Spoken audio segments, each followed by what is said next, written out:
Uh, uh, my basic theme of the today's part is not on what are the improvements needed in the policy. My topic is not about how we can be able to work on this different policy, but I want to have some focus areas that we can be able to develop within this NEP so that implementation becomes smooth. And as a part of our work with government of Chhattisgarh and as well as with various state governments within India, we are actively involved in the primary education and upper primary education till high school on developing the skill sets, and also with some of the higher education institutes within India. So I'm going to start with my basic premise of today's presentation here. If you can be able to see my screen, uh, yes, then here it goes. I'm sure that you can see my screen, and you can see a graph which is quite spread across. The OECD skill strategy has put on this amazing research based on the what are the evolutions in the skill demands. So how the demand of the skills is changing in last 15 years from 2004 till 2017. And if you see how this skill demand is changing year by year, and where are the skills are being located, which skills are in demand by the industry. Now if you see, if you read the skills on the left side, you will see some skills like written expressions, deductive reasoning, fluency of ideas, originality.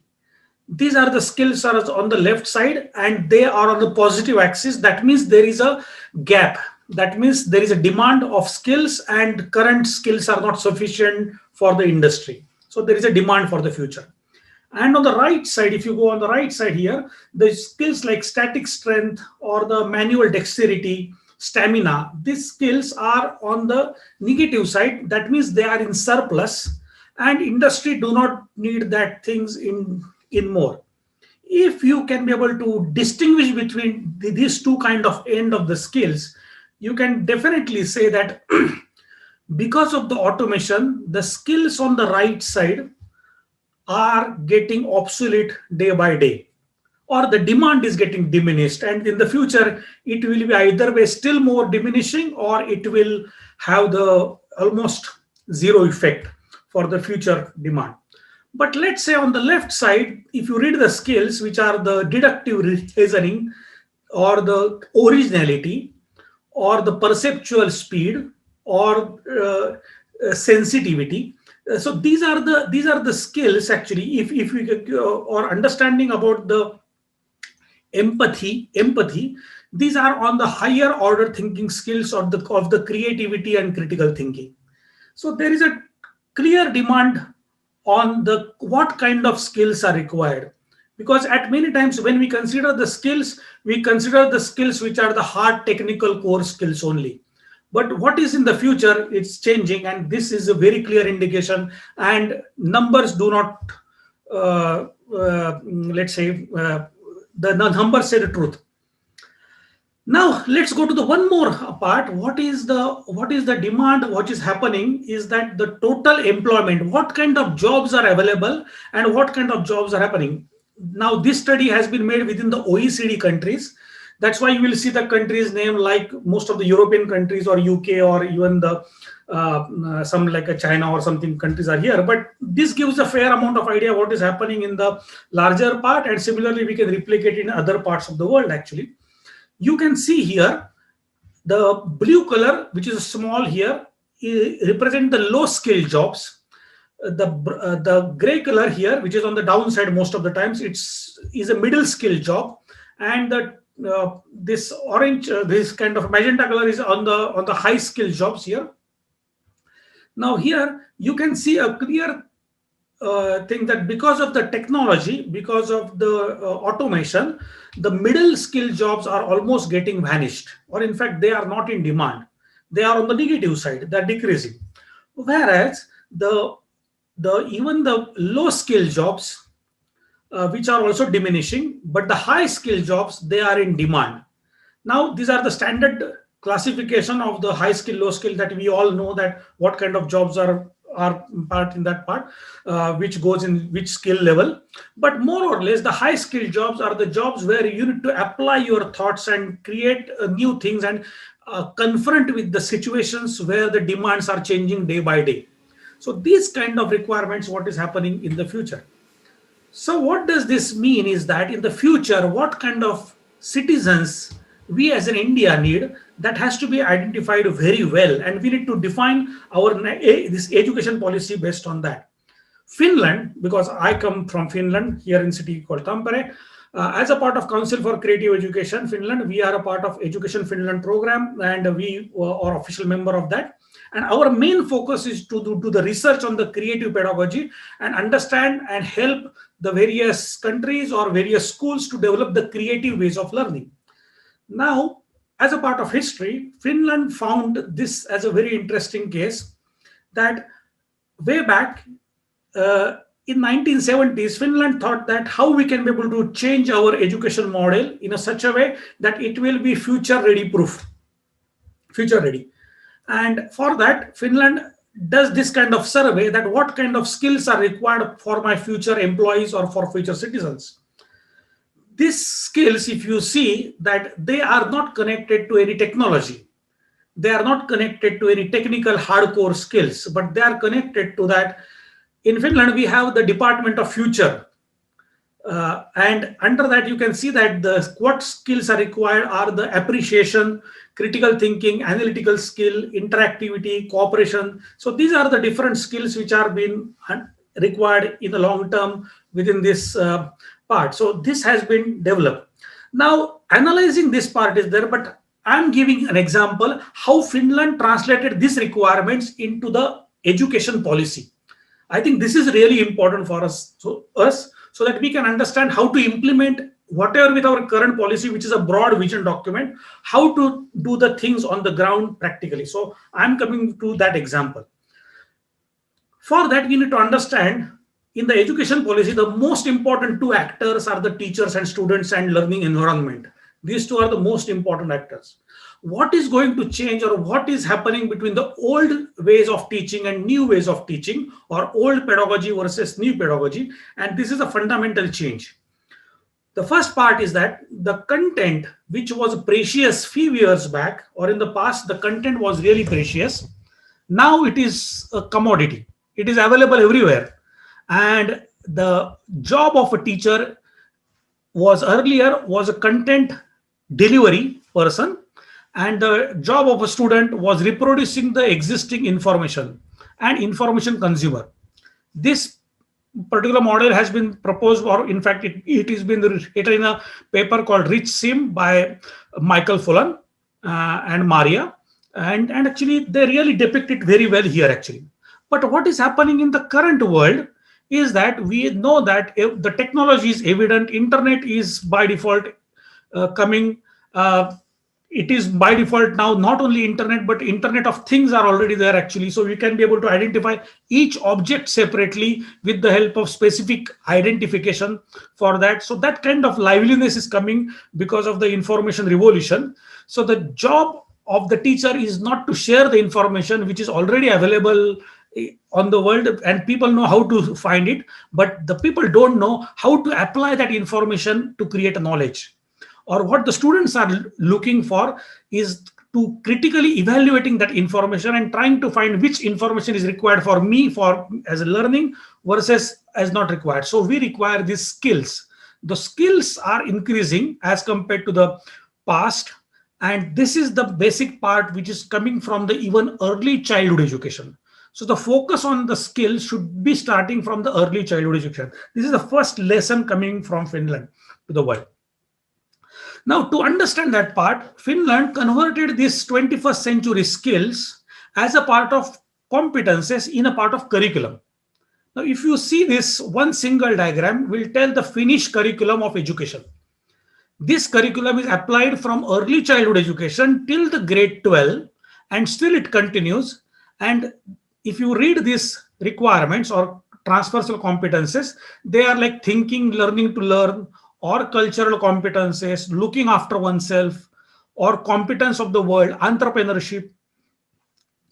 You may find these skills are very abstract, or okay, we can do that, it's not difficult kind of thing approach we think. But let me tell you, actually, I think we all are on the same part. uh, it is very easy to teach mathematics because it has a very constant skill sets which are required for that. But this kind of integrated skill sets require a bigger ecosystem to develop, so that we can develop that part for developing. And also this should start early in the life. This is the one important aspect of the overall process within Finnish education. Now, coming to this part, these are the various examples. So during the place, actually, I will show some couple of photos and some videos as well of how the vocational education has been part. But one important part is that it has been misunderstood that in Finland, there is a too much investment on the machineries which are coming there actually. But in fact, it's on the reverse side. I'm going to give towards the end of that how to use the cost effective ways of allocating the resources and funds, so that you can create an industry and academia connection. This is the important aspect. But here comes is that, coming to the skills point, is that in Finland, by the grade 7th and grade 8, you need to have one subject called home economics. Now, this home economics is a very common sense subject from Indian point of view. It is how to cook in the kitchen. Basic concepts like how to wash the clothes, or how to clean the areas, or home. These are the basic life skills are required. It looks very simple, but it has a very long lasting impact on the learning.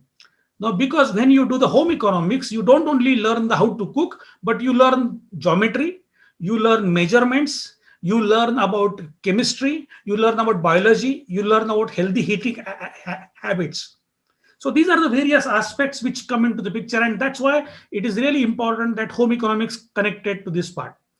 What it comes to the basic part is that by having skills into the early phase of the learning, we go up the ladder in the Bloom's taxonomy. Now we can have that the Bloom's taxonomy is a spiral, or we can debate on that. But I think what is more important here is that, are we going to the more of evaluation and creation level, rather than just putting ourselves at the understanding or the remembering of the facts. And I think, I'm sure that we all know that that is the impact, that is a main part of the NEP 2020. If you ask me what is the one thing is a takeaway from entire NEP 2020 document, is a migration from content to the skills. And for moving to the skills, we have to go up the ladders in the Bloom's taxonomy here. Now, to understand that part, also coming back, how Finland has implemented it, so that you can be able to understand what are the critical things required on that. This is a Finnish education model. So you can see on the left side, this is the model which starts from the age of 0 or age of 1 till your graduation, doctoral degree, and so on. So by the age of 6, you go to the preschool. By the age of 7, you go to the primary school. Before that, you don't need to read and write. That's not a mandatory thing. It is not expected from the kids to read and write before the age of 6. But there are many other socio-economic skills or socio-psychological skills which are required to develop before the age of 7. But next thing comes very interesting. You have mandatory comprehensive school, which is from 7 to 16. And this is a critical part, is that after your completion, your 9th grade, or you may consider it is a 10th grade within India, just for comparison, there is an option to choose between these two different streams. Now, left side, which is a senior secondary school, which concentrates mainly on to the academic area or teaching areas, or then you can continue ahead to go to the social sciences, engineering fields, research oriented fields. You can go on the left side. But on the right side, which is a vocational schools, which are more or less hands-on learning, or you have to do with the skills, more and more related to skills. Both the streams required skills, but they are of the different margins. There, the students, 42% of the students choose this by their first choice, because there is no examination coming on this side. After grade 9, there is no examination, so you can't choose the subjects, or you can't choose your whether you want to go to vocational skills or matriculation only based on your marks or grades. You have to first choose it based on many things, and I'm coming to that, how the career options are getting placed. And I think this is the major goal of NEP 2020. That's why between the grade of 9 to 12, there is a different choices which are being provided, but we need to know how to make that choices. Now getting a freedom is one thing, but how to exercise the freedom is a different level altogether. So for that, once we get the choices, how to make that choices, that is a critical part, and I'm coming to that part very shortly. Now second part is that there is a second goal of the NEP 2020 is that by the 2025, 50% of our Indian students should be able to choose vocational education, or they should be able to have the experience of vocational education as a first choice. Now this for me actually, I really respect, I really appreciate the policy. I welcome it, and it's a great thing, and we are with that part.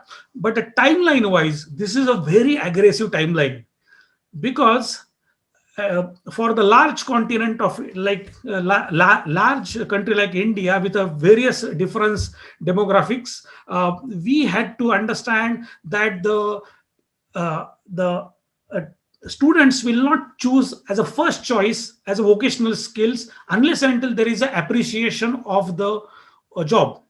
So job appreciation, or what we call as a occupational prestige, it will not come just because of we are putting it in the policy. We have to provide the part. So what are the solutions which has been provided?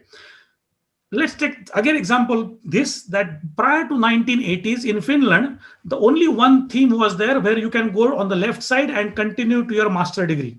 But Finland understood that the skills are important. So after completing your basic vocational qualification by the age of 18, you can continue to going to bachelor's degree, continue to going to the master degree. What does this mean? That a plumber in Finland can do a bachelor degree, master degree, and even doctoral studies.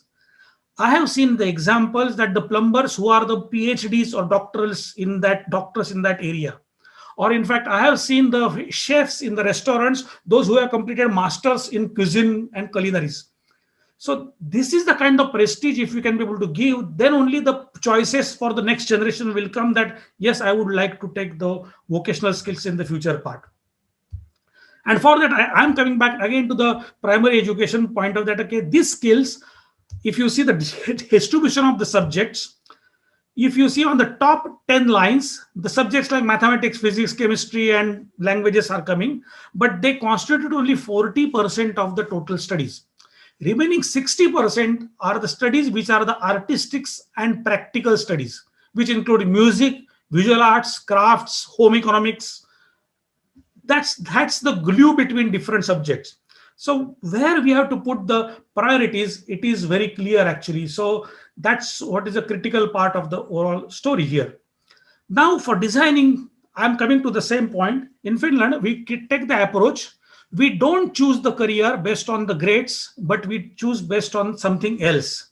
In general, everywhere the capability or the skills are considered as a first requirement, but that is only one dimension of the part. So, and it is required, grades are required, skills are required. But second part is that when you connect that part, you also need opportunities. So within the curriculum, Finnish curriculum, we also have the what kind of opportunities from the grade 7. There is a mandatory 1 hour per week. We concentrate on how to find the opportunities as well as how to find your own inclination towards those opportunities. Now, third aspect is mentoring. Now, this is obvious that, okay, many of the times we select our choices of the career based on maybe our parents or our uncle, aunts telling us about the part, or when we see some friends. So mentoring and the social construct, that you can have some job, but you can't go out of, let's say, for example, your own hometown, because you have to take care of your farmland, or maybe you have to take care of your parents. So those are the things. So this is the third important part. But the fourth important part, which is based on the interest, or what is your passion. And this is the most neglected part. And that's where the interest, or where the long-term engagement of the skills are connected to this part. While working with government of Chhattisgarh, we found that, because we are working there from 2016, And we found that 35% of the student population is a tribal population. We all know the Chhattisgarh, how it has been shaped. And all this tribal population are very active learners. That means they are physically active. They can't just sit down in the classrooms. And second fact we found is that they are the maximum dropout rate starts at the grade 7, and then the dropout rate increases. So we found what is a correlation between these two is that the students, it's not because of the economic problems, but because of the lack of interest in the classroom, the students are more leaving the classrooms, and connected with that economic problems then get added on that. So the most important part, this interest is there, and how we can identify by that. And we have connected something very interesting, and I'm coming to that example very soon. So this is our jigsaw puzzle that is more important, where we have to put more and more emphasis on the interest and less onto the opportunities, because opportunities are going to change, how the market change, or even mentoring part. So we have to make our students capable of identifying their interest and decision making. This is a part, and this is required. Unless and until we do this, even if we give the choices to them, they can't take the choices. We have given example in many universities within India, we have this optional elective subjects, but we know how those elective subjects are being taken. Actually, either way, they are demand or supply, or they are based on the opportunities in the future, or my friend is taking it, that's why I'm taking it. But we are individuals here. So this is, I think, the concentration should be going on this part. Examples which are given here in Finland, even a simple chef or simple a waiter or waitress, they need to go through a detailed skill development course of 3 years at the start, at the age of 16, and also they can continue for the bachelor's and master degree in the culinary part and hospitality part, and then that can go to the doctoral studies as well. So these are the example. Then you can be able to part and how the skills are being developed based on the simple concepts under that. Now I'm coming to the most important part, is that I touched upon various aspects of the policy. So these are the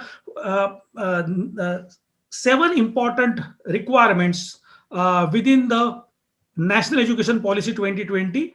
And I'm going to touch on 3 parts out of this. So first part is on, there is a requirement that all students of grade 6 to 8 will do internship, this on the right side bottom part, internship with the local vocational experts. This is a very welcome move. The only thing that, okay, for implementing that, that's very crucial part, we need to make sure that these experts, including carpenters, gardeners, potters, they are very well in their own domain of expertise. So they know what to do. The only thing is that how to teach, or the pedagogical part, is the most crucial aspect of this. So we have to come up with the solution of creating a pedagogical patterns for that. And where I comes to that part, in Chhattisgarh, while doing that, we found that in a Bastar area, in a Bastar part, there is an amazing concept called Bastar art. I was aware by reading it, but when I went there, I found it is a really amazing. It's a really our heritage, and to know that, to how to transfer that art from one generation to other is one part. But when we transfer those skills to the larger population, we need to know the scalability of that and the teaching practices under that part. So these are the practices which we did, and it was a very successful efforts under that part. The second part, which I just mentioned, is about that how we can be able to move to this 50% of learners shall have exposure to vocational education. That means, I think what is the intention is that not only exposure, that they will go to select the vocational skills in the long run. And it comes to the occupational prestige, skills and qualifications. So applied science universities are the really goal for that in long run. And third part is on to the skill gap analysis, which is on the focus on understanding what are the prior learning skills, but also how to apply those skills onto the overall framework of the curriculum. So these are the 3 important aspects which I would like to take, and I will concentrate, out of which 2 things I already, let's say, elaborated. And last point of today's presentation, I would concentrate on how to identify this framework for curriculum for this based on the skills. And for that, actually, I would like to come to this part. While working with Chhattisgarh, as I just mentioned that we were working for the grade 7 to 9, we found that there is a maximum dropout rate, but they are active learners. So we connected those learners from the point that how they can be able to use their skills, including Bastar arts, in their regular curriculum from grade 7 in history, in geography, in sciences. So we connected that part and we created a framework which is the starting point of connecting the physical aspects of the curriculum content apart. Let's say how to understand the concept of fractions that can be connected to the skills of team working, to understand the concept of French Revolution in history that is connected with your higher order thinking skills. So that's how we connected the entire this so-called as a soft skills connected to the high part, and then that become a assessment framework in long run. This is a very long process. It takes many years to do that, but that is the longer golden path. Same thing which we did in a one of the let's say remote area of Maharashtra, where the educational quality index was in the top, in the bottom 5 within Maharashtra, and we connected that to the skill forum. There is a very good program called Saksham happening in Mandara Jilla. So please go and visit that part. And they have connected the entire skills for the grade 4 to 8 to the soft skills of the 21st century skills. Now, these examples look good, but how to do that? That's the next point, and that is my last point of my presentation. So I just show you that these 7 transversal competence within Finland part, so they can be also translated into the various different contexts which we did for Chhattisgarh or Bandara Jilla. And then each of the transversal competence can be subdivided into the inquiry based learning or me as a learner. So you can define those skills as a 27 subsections of the part. Now this has been done under the University of Helsinki. This part has been done, but adoption of that we did it with the Chhattisgarh government in the SCRT and with the College of Education locally over there. While defining that, we understood that we have to define the overall skills into the 4 level 0 to level 3, from beginner to expert level, and this goes from primary education till the vocational education or even the diploma.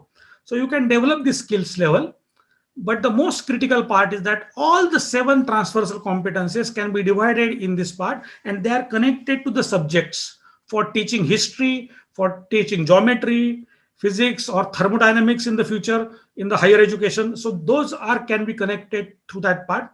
What is the benefit of this part? That the student will have a portfolio of the skills and their ratings as they progress on the grade.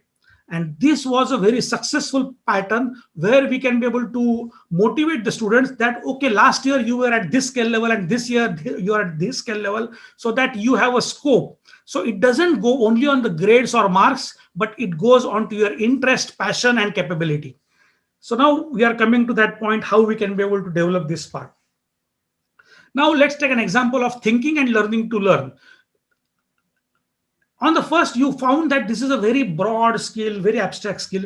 But when we connect that skill to the level 1, how the teacher implements it, what is the goal of a student, how we can be able to define it. Now these levels we can define as per the requirement. For example, here at level 2, students are directed to set their own questions and answers by them using the inquiry based learning methods. So this is the requirement of that part. Can we have our requirements where we can be able to create our own questions based on the case studies? So if this level has to be achieved, this is a very difficult level to achieve. We have to go from level 0, 1, 2, step by step model has to be there. And then we can see that there is a higher order thinking skills are there, and they are connected to the prestige of the jobs, and then only we can achieve our future goals on this part. And if you connect with this part, that's why we can see different models under which we can be able to go, and then we can be able to understand what kind of skill sets or what kind of technological infrastructure which is there. So infrastructure is only 5% of the overall efforts. 95% comes from this, where we are directing our skills on the longer part. For that, actually, I want to give one very good example also, not only from Finland, but this example is from Ireland. Ireland has a program called SkillNet. Everyone should go and visit it. Actually, it's a very interesting program. This SkillNet program concentrate on, because we always see that the industry and academia are disconnected, but this programs helps in doing that part. How they do it is that by connecting, they have created a cluster of different skills. Let's say example of the wind energy is one cluster, or second is let's say carpentry is second cluster. Now this skill net is a combination of all the companies within that cluster will come together and they form their own training center. Now this has two benefits. First of all, industry needs their employees to be trained.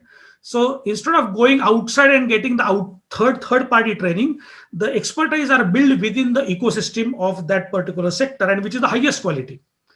For that, the government has given 0.7% subsidy on to the pension insurance, which are in part. So the employers are happy, workers are happy, the industry is happy, and they have connected this to academia. So now what is the benefit of connecting to academia? So that what is the risky jobs, which are risky means where you don't know what is the outcome, whether it is going to succeed or part, they have been given to the academia and they are working in the same skill net center, which can be developed. So this is a very good example of this can be developed. I'm sure that within India, we have also this kind of part. For example, in Maharashtra, Maharashtra Chamber of Commerce have this kind of a cluster centers, but they should be connected to more and more towards academia, and this kind of benefit should be extended toward that part. So this was my overall point, how we can be able to go toward that part. And these are the various ideas, Ajay sir. I hope that this would be able to get part, and I'm more open to the questions.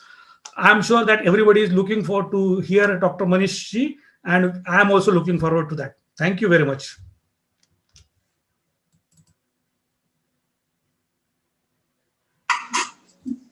Thank you very much, Hiram sir.